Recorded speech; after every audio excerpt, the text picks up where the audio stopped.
Picture the scene. The air in the stadium is so thick with tension you could carve it with a knife. It's the Super Bowl. You're on the 1-yard line, 4th down. The clock is bleeding out, and across the field, the Grim Reaper himself, Bill Belichick, is staring back at you, his mind a supercomputer calculating every possible way you can fail. The playbook is useless now.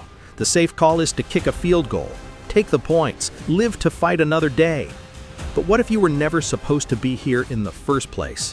What if you were a team led by a backup, a guy who was thinking about quitting football a year ago? What do you do then? You don't call a play, you call your shot. You make history. This is the story of the Philly Special, and it's about a lot more than just one trick play. It's about the moment a football team embodied the soul of its city and told the whole world who they were. Let's set the table. Super Bowl 52, the Philadelphia Eagles versus the New England Patriots. It's David versus a Goliath who owns the whole damn block. The Patriots were a dynasty chasing their 6th ring. The Eagles, well, the Eagles were broken. Their star quarterback, Carson Wentz, was on track to be league MVP before his knee exploded into 1,000 pieces late in the season. In his place stepped Nick Foles, a journeyman, a guy who was good but not that guy. The Eagles limped into the playoffs and nobody, and I mean nobody, gave them a chance. They were underdogs in every single playoff game. Their own fans started wearing dog masks to the stadium. They weren't just underdogs, they embraced it. They fed on the doubt. It became their fuel. The game itself was a war, a flat-out offensive brawl. Tom Brady was doing what he always does, slicing up the defense with surgical precision. But every time the Patriots landed a punch, the Eagles impossibly punched right back. And then came the moment. End of the first half. Eagles have the ball. 4th and goal from the 1-yard line. Coach Doug Pederson is about to send out the field goal unit. It's the smart call, the percentage play.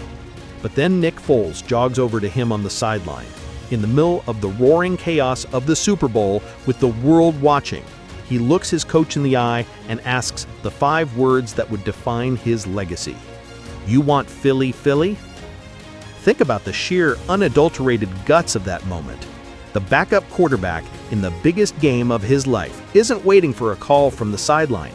He is demanding the gutsiest play in the playbook. He's calling his own number. Let's get a bird's eye view of this masterpiece of sandlot football. The formation is chaos by design. Foles walks up toward the offensive line, then starts shouting instructions and pointing, acting like he's seeing a ghost. He steps away from the center. He's making it look like the clock is about to expire and they're all confused. It's a performance. The ball is snapped, but it doesn't go to Foles. It goes directly to the running back, Corey Clement. He sprints left, then pitches the ball to the tight end, Trey Burton, who's coming around on a reverse. And where's Nick Foles? He's drifted out into the end zone. No one's covering him. Why would you cover the quarterback? He's just an actor in the background. For 1 second, the ball hangs in the Minnesota air. A perfect spiral from a tight end to a quarterback. Foles catches it. Touchdown. The stadium absolutely explodes. It wasn't just a trick play. It was a Jedi mind trick on the greatest defensive mind in history.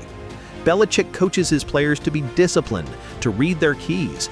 But this play was designed to break all the keys. It was beautiful, calculated chaos. The Eagles would go on to win that game. But that moment, that was the championship. It was the moment a team of underdogs, wearing dog masks and led by a guy who almost gave up, stopped asking for permission to be great. It was a lesson etched into history. Sometimes, to beat a legend, you have to have the courage to write your own story, right there in the dirt. And that, my friends, is why we watch the game. For moments like that, for the Philly Special.